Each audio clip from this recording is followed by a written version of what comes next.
तो dear students, जो false hypothesis है उससे बिल्कुल हम साइड पर रखते हैं क्योंकि ये गलत है।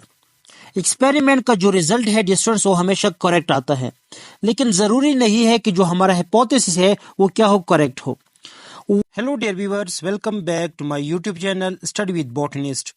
डियर व्यूअर्स, ये लेक्चर 6 है और इसमें हम डिस्कस करेंगे step number 5, that is experiment.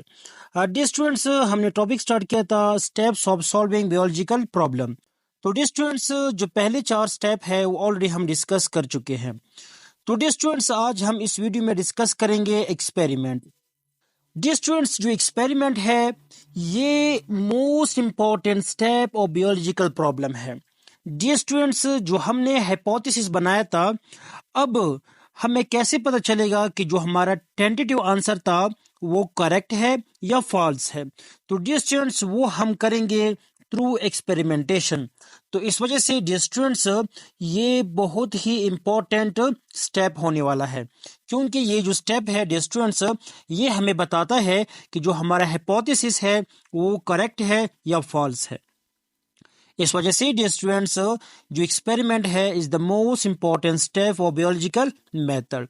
Dear students, जो बायोलॉजिस्ट होते हैं performs his experiment on hypothesis. अब मैंने पहले भी बताया था डियर स्टूडेंट्स, एक्सपेरिमेंट हमेशा किया जाता है ऑन हाइपोथेसिस। आप लोगों ने ये पॉइंट नोट करना है, ये एमसीक्यू के लिए बहुत इंपॉर्टेंट है।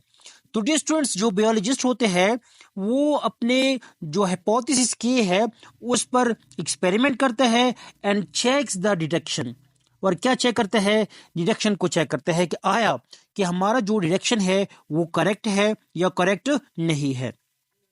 डियर स्टूडेंट्स, एक बार फिर मैं रिपीट करता हूँ, जो बायोलॉजिस्ट है वो एक्सपेरिमेंट करता है हाइपोथेसिस पर और जो डिडक्शन है उसे चेक करते हैं। टू एक्सपेरिमेंट के जरिए ही कैन फाइंड आउट, वो ये मालूम कर सकता है that the deduction of some hypothesis have come true and while others have not. अब देखिए डियर स्टूडेंट्स, अगर आप लोगों को याद हो, मैंने पहले ही बताया था डियर स्टूडेंट्स, हम पहले करते हैं हाइपोथेसिस, एक टेंटेटिव आंसर बनाते हैं, फिर इस हाइपोथेसिस से हम बनाते हैं डिडक्शन। क्या बनाते हैं? डिडक्शन।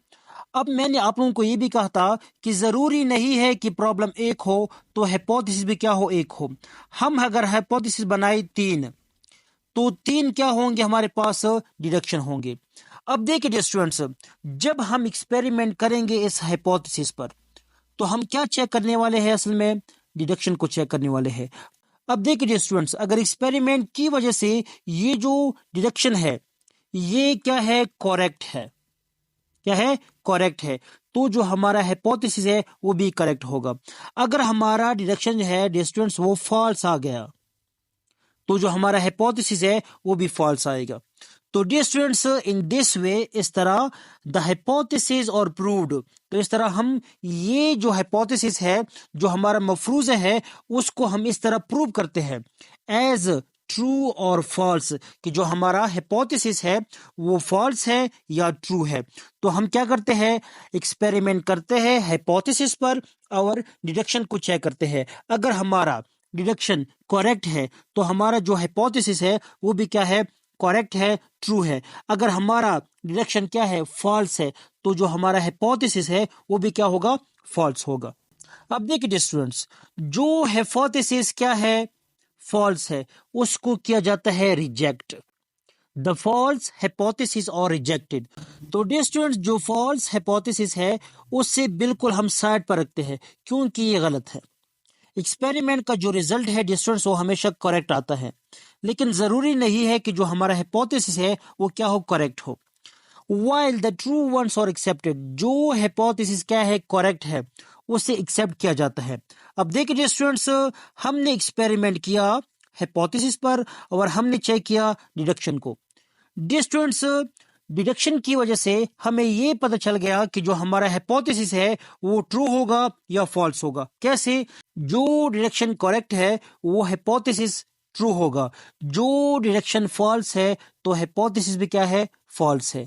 जो फॉल्स हाइपोथेसिस है उसे रिजेक्ट किया जाता है और जो ट्रू वन है उसे एक्सेप्ट किया जाता है। अब देखिए स्टूडेंट्स, अब बायोलॉजिस्ट क्या करते हैं, जो एक्सेप्टेड हाइपोथेसिस है अब उस पर मजीद क्या करते हैं, एक्सपेरिमेंट करते हैं। लेकिन उससे पहले जो बायोलॉजिस्ट है वो बनाते हैं new deduction from the accepted hypothesis.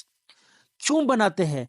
ताकि वो क्या कर सके, फर्दर जो एक्सपेरिमेंट है वो कर सके। Then he performs further experiment. क्यों करते हैं? And confirms the correctness of the hypothesis, ताकि जो हमारा हाइपोथेसिस है वो क्या हो, करेक्ट हो। अब देखिए स्टूडेंट्स, अगर एक बार एक्सपेरिमेंट किया जाए तो जो ट्रू हाइपोथेसिस है उस पर बार बार एक्सपेरिमेंट किया जाता है। क्यों? ताकि अगर बार बार सेम रिजल्ट आ रहा होता है तो इसका मतलब ये है कि जो हमारा हाइपोथेसिस है वो क्या है, करेक्ट है।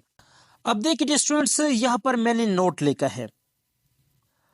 अब देखिए स्टूडेंट्स, हमारे पास एक ये भी पॉसिबिलिटी आ सकती है कि फॉर एग्जांपल हमने एक हाइपोथेसिस बनाया। फॉर एग्जांपल 5 हाइपोथेसिस है, तो हमारे पास जो डिडक्शन है वो भी कितने होंगे, 5 होंगे। लेकिन स्टूडेंट्स, जब हम एक्सपेरिमेंट करें, एक्सपेरिमेंट के बाद अब देखिए गौर से, ये जो पॉइंट है स्टूडेंट्स आप लोग क्लियर करें। एक्सपेरिमेंट हमने किया और एक्सपेरिमेंट का रिजल्ट भी हमारे पास आया। लेकिन स्टूडेंट्स कि जब हमने इस रिजल्ट को इन 5 हाइपोथेसिस या डिडक्शन के साथ चेक किया तो ये जो हमने हाइपोथेसिस बनाए या जो हमने डिडक्शन बनाया इसके साथ तो मैच नहीं कर रहा। तो स्टूडेंट्स, अब क्या होगा जब इस तरह हमारे पास एक्सपेरिमेंट का रिजल्ट भी आ जाए और रिजल्ट जो है इन हाइपोथेसिस के साथ मैच ना करे, तो इसका मतलब क्या है कि जो हमारे हाइपोथेसिस है ये 5 की 5 क्या है, गलत है। क्योंकि जो एक्सपेरिमेंट का रिजल्ट होता है वो हमेशा करेक्ट होता है। तो ये भी हमारे पास एक पॉसिबिलिटी है। जब इस तरह कंडीशन आ जाए फिर हम क्या करते हैं, तो डियर स्टूडेंट्स, ये जो हाइपोथेसिस हमने बनाए ये सारे के सारे क्या है, गलत है। फिर हम क्या करते हैं, न्यू हाइपोथेसिस को बनाते हैं। फिर हम दोबारा क्या करते हैं, टेस्ट करते हैं। अब देखिए यहाँ पर जो मैंने लिखा है डियर स्टूडेंट्स, वो आप लोग देख ले। There could be a possibility, ये पॉसिबिलिटी भी हो सकती है that the results of the experiment do not support any hypothesis, कि जब एक्सपेरिमेंट का रिजल्ट आए तो वो इन हाइपोथेसिस के साथ मैच नहीं करता, सपोर्ट नहीं करता। फिर हम क्या करते हैं, under these conditions new hypothesis और डेवलप, जो न्यू हाइपोथेसिस है वो बनाए जाते हैं एंड टेस्टेड, वो दोबारा क्या किए जाते हैं, टेस्ट किए जाते हैं, ताकि जो करेक्ट और ट्रू हाइपोथेसिस है उसका पता चल जाए। तो डियर स्टूडेंट्स, ये था आप लोगों का step number 5, that is experiment.